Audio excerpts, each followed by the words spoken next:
ప్రేక్షకులందరికీ నమస్కారం. ఈరోజు మనం డెడ్ ఎండ్కి సంబంధించిన ప్లాట్లకు సంబంధించి లేదంటే హౌస్లకు సంబంధించిన ఎపిసోడ్స్ ఏవైతే గతంలో మనం 2 ఎపిసోడ్స్ చేసామో ఆ ఎపిసోడ్స్కి సంబంధించి పరిష్కారం అనేది ఒక ఎపిసోడ్లో నేను చెప్తాను అని చెప్పాను. సో ఈ వీడియోలో మనం ఆ పరిష్కారం గురించి తెలుసుకుందాం. సో ఇక్కడ ఒకటి గమనించండి, మళ్ళీ మీకు ఒకసారి క్లారిటీగా చెప్పేస్తాను. డెడ్ ఎండ్ ప్లాట్ అనేది అసలు తీసుకోనే కండి.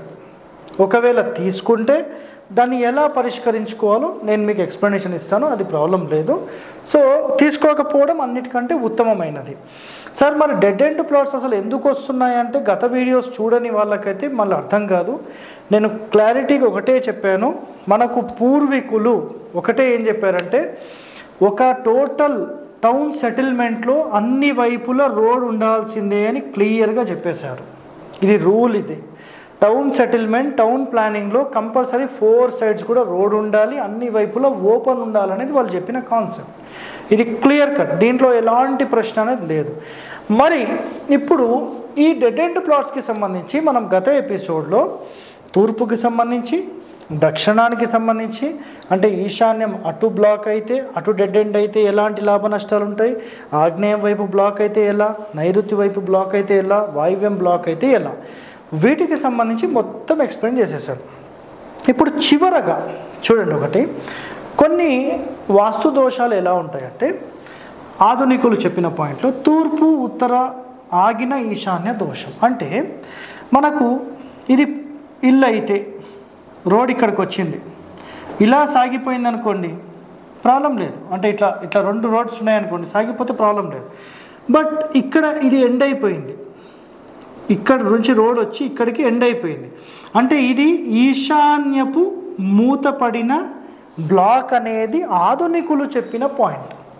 సో ఇలాంటివి ఉంటే కూడా, అంటే మీ ఇంటికి ఇది నార్త్ ఈస్ట్ బిట్ అని మీరు అనుకుంటారు, కానీ ఇటు కానీ తూర్పు వైపు కానీ ఉత్తరం వైపు కానీ రోడ్ ఉండాలనేది వాళ్ళ కాన్సెప్ట్.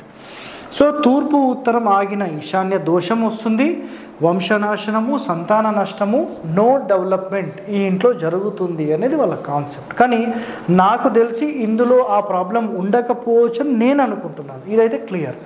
సరే, ఇదే విధానంగా మనకు ఏ మూలైనా సరే, ఇప్పుడు ఆగ్నేయమైనా ఇట్లా బ్లాక్ కావద్దు, నెక్స్ట్ నైరుతి అయినా బ్లాక్ కావద్దు, నెక్స్ట్ వాయువ్యమైనా బ్లాక్ కావద్దు, ఆధునికులు చెప్పిన పాయింట్. కానీ ఒక టౌన్ సెటిల్మెంట్లో 4 కార్నర్స్ ఎప్పుడైతే ఓపెన్ ఉంటాయో ఆటోమేటిక్గా ఎనర్జీ ట్రావెల్ అయిపోతుంది, కాబట్టి అది డెడ్ ఎండ్ కిందికి రాదు. కాబట్టి ఇది అంత ఇంపాక్ట్ ఉండకపోవచ్చు అనేది నా పాయింట్. ఓకే, ఇది మొదటి పాయింట్. ఇది నెక్స్ట్ ఇప్పుడు 2వ పాయింట్లోకి వెళ్తే మనకు ఉచ్చ స్థానాలు నీచ స్థానాలు అనే ఒక కాన్సెప్ట్ తీసుకుంటే ఇక్కడ చూడండి, ఇది తూర్పు, దక్షిణం ఇక్కడ పడమర వెస్ట్, ఇక్కడ నార్త్ ఉత్తరం. సో ఇందులోపల మన పూర్వీకులు కానీ లేకపోతే ఆధునికులు కానీ తూర్పులో సెంటర్ నుంచి పైవైపు అంటే ఈశాన్యం వైపు ఉచ్చస్థానమని, ఆగ్నేయం వైపు నీచస్థానమని చెప్పేశారు, క్లియర్. దక్షిణం వైపుకి వెళ్తే ఆగ్నేయం వైపు ఉచ్చస్థానం అని చెప్పి, నైరుతి వైపు నీచస్థానం అని చెప్పేశారు, రైట్. పడమర వైపుకి వస్తే ఆధునికులు ఏం చెప్పారంటే నైరుతి వైపేమో నీచస్థానమని, వాయువ్యం వైపేమో ఉచ్చస్థానం అని చెప్పారు. ఇది రాంగ్. మనకు శాస్త్రాల్లో చెప్పిన సమాచారం ఏంటంటే ఉచ్చస్థానం అనేది ఎప్పుడూ కూడా ఎడమ వైపు ఉండదు, కుడివైపు. అంటే పడమర రోడ్ నుంచి మీరు ఇట్లా చూస్తే నైరుతి వైపు ఉచ్చస్థానం ఉంటుంది, వాయువ్యం వైపు నీచస్థానం ఉంటుంది. ఇది గుర్తుపెట్టుకోండి, రాసి పెట్టుకోండి. అదేవిధంగా ఉత్తరంలో చూస్తే ఉత్తర వాయువ్యం వైపే ఉచ్చస్థానము, ఉత్తర ఈశాన్యం వైపు నీచస్థానం అనేది 100% పూర్వీకులు చెప్పిన మాట. కానీ ఇప్పుడు ఆధునికులు ఏం చేస్తారంటే దీన్ని రివర్స్ చేసేసి ఉత్తర ఈశాన్యం ఏమో ఉచ్చస్థానం అని, ఉత్తర వాయువ్యం ఏమో నీచస్థానం అని చెప్పారు. సో ముందుగా ఇది ఖచ్చితంగా మీరందరూ తెలుసుకోవాల్సిన ముఖ్యమైన పాయింట్. ఇప్పుడు నేను పరిష్కారము అని చెప్పాను మీకు. సార్ మరి దీనికి అసలు ఎలా పరిష్కారం ఉంటుంది, ఏంటిది ఒక్కసారి మాకు చెప్పండి, మేము తెలుసుకుంటాము అని చాలామంది మాట్లాడతారు కదా, రైట్. ఇది చాలా చాలా ఇంపార్టెంట్ అండి. నిజంగా నేనైతే క్లియర్గా చెప్పాను, డెడ్ ఎండ్ ప్లాట్స్ అనేవి ముట్టుకోకండి. తీసుకుంటే ఎలా పరిష్కరించాలి ఇక్కడ చూడండి. ఎగ్జాంపుల్, ఇది ఒక రోడ్, లేదంటే ఇవి ప్లాట్స్ అనుకోండి. ఒక 4 ప్లాట్స్, ఒక ఈశాన్యం పెరిగిన ఇట్లా ఒక బిట్ వచ్చింది.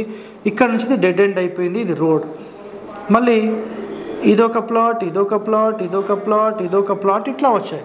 1 2 3 4 1 2 3 4 ఇట్లా ప్లాట్స్ వచ్చేసాయి. డెడ్ ఎండ్ ఎప్పుడైతే, సార్ ఇది ఏ డైరెక్షన్ అని మళ్ళీ అడగవచ్చు. ఇది నేను ఎగ్జాంపుల్లో తూర్పు తీసుకున్నాను. ఎనీ డైరెక్షన్, మీరు పరిష్కార మార్గం సంబంధించి నేను ఏం చెప్పాను అనేది బ్రెయిన్లోకి ముందు ఎక్కించుకోండి. అర్థమైందా? ఏదో పనికి మాలిన ప్రశ్నలు, ఇది అక్కడైతే ఇట్లా, ఇది ఇక్కడైతే, అవన్నీ కాదు. మీరు సింపుల్గా ముందు నేను ఏం చెప్తున్నాను, దీని యొక్క పరిష్కారం ఎలాంటి టెక్నిక్తో మనం చెయ్యొచ్చు అనేది మీరు తెలుసుకున్న రోజు ఈ సమస్య మీకు దూరం అవుతుంది. గుర్తుపెట్టుకోండి. నెక్స్ట్, ఇప్పుడు ఇక్కడ ఏం చేస్తారంటే, మనం లాస్ట్ ప్లాట్ తీసుకున్నప్పుడు ఈ ఈశాన్యం ఇట్లా పెరిగి ఉంటుంది కదా. ఈ మహానుభావులు ఏం చేస్తారంటే, ఈ పెరిగిన దాన్ని కూడా మీకు ఫ్రీగా ఇస్తాము, ఇది మీరు తీసుకోండి అని చెప్తారు. మీరు ఏం చేయండి అంటే, కేవలం డెడ్ ఎండ్ సంబంధించిన ప్లాట్ ఏదైతే ఉందో, టోటల్ ఈ మెయిన్ సెటిల్మెంట్కి సంబంధించిన టోటల్ వెంచర్కి సంబంధించిన కాంపౌండ్కి టచ్ కాకుండా ఒక 5 అడుగులు గ్యాప్ వదిలిపెట్టి 5 అడుగుల తర్వాత ఇక్కడ నుంచి ఈ స్ట్రైట్ చేసి మీకు ఇది ఇచ్చేసేమని చెప్పండి. ఇది తీసుకుంటే ఈ వెనక స్థలం ఏదైతే ఉందో ఇక్కడ ఇది దారిలాగా అట్లా ఓపెన్గా వదిలేసేయండి, గార్డెన్ లాగా చేసేయండి, అట్లా ఓపెన్గా వదిలేసేయండి, బయట నుంచే వాడుకోండి.